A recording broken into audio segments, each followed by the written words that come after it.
13ଟି नवनिर्मित थाना गृह मध्य आभासी माध्यम उद्घाटित होईछि। समस्त मान्यवर विधायक सांसद एथिरे विशेष करी अनुगुल जिलार समल एवं सदर थाना ये समल आपंचल अच्छी कि अशोक भाई आमर मान्यवर विधायक एथिरे समल थाना रे तांकर एरिया जाउछि किंतु समल रे न रही से चालाकी लोक गणेश ठाकुर भाया यही रही से पूरा उद्घाटन करई सदर थाना बरगढ़ जिलार भेड़ेन कलाहांडी जिलार भवानीपाटना टाउन थाना कोरापुट जिलार सुंकी और कोरापुट टाउन थाना मालकानगिरी जिलार कोरकुंडा कंधमाल जिलार फिरिंगिया कमिशनरेट पुलिस अंतर्गत कटक सीआरआरआई एवं मंगलबाग थाना जगतसिंहपुर जिलार पारादीप ब्लॉक थाना जाजपुर जिलार धर्मशाला कोरई थानार नवनिर्मित गृह ये आज आपण मान समस्त उपस्थिति रे आज या उद्घाटन करा यही अवसर रे समस्त उक्त थानार कर्मचारी को सेठाकार थिबा जनसाधारण को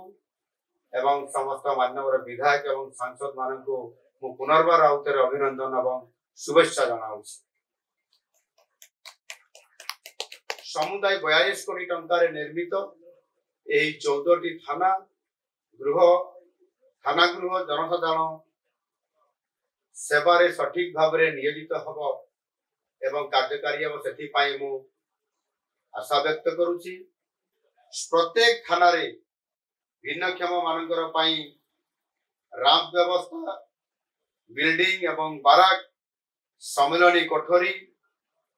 संदिग्ध साक्षी परीक्षा कोठरी वायरलेस एवं जोगाजोग कोठरी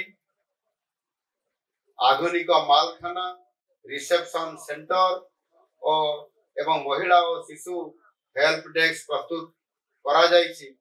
जोथि पाई कि याकु जदि ठीक भाव रे हमें कार्यकारी करि परिबा ताहले लोक माने जो गुटा भावना थाए आ लोक मानकर गुटा मन रे थाए समय 3टी जिनिस को भल पाती नहीं बा जीवा पे भी चाहती नहीं। गोटे हला थाना आ गोटे हला डाक्तरखाना जेल खाना को काकु जीवा पे इच्छा होगे काकु जीवा पे इच्छा काई ना अपराध करले जेल को जीव नहले आंदोलन करले जीव अवश्य अनेक लोग आंदोलन कर जेल जीवा भारी इच्छा अछि बात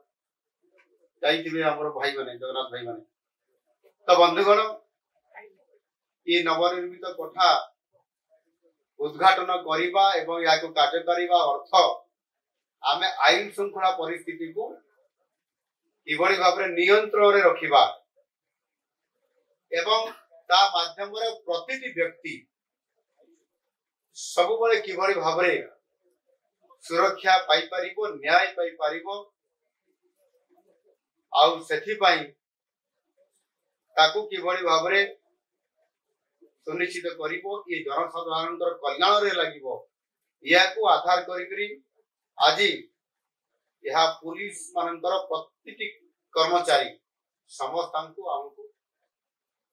निरंतर भाव रे विश्वास सहित काम करिया पड़िबो और सेथि पाई बहुत बड़ा गोटी आज दिन रे आह्वान अछि राज्यवासी को उपयुक्त सेवा और सुरक्षा देवा पाई पुलिस अधिकारी माने निश्चित भाव में अक्लांत परिश्रम करुछंती सेमानंकर साहस एवं समर्पण मनोभाव रिक्स नवा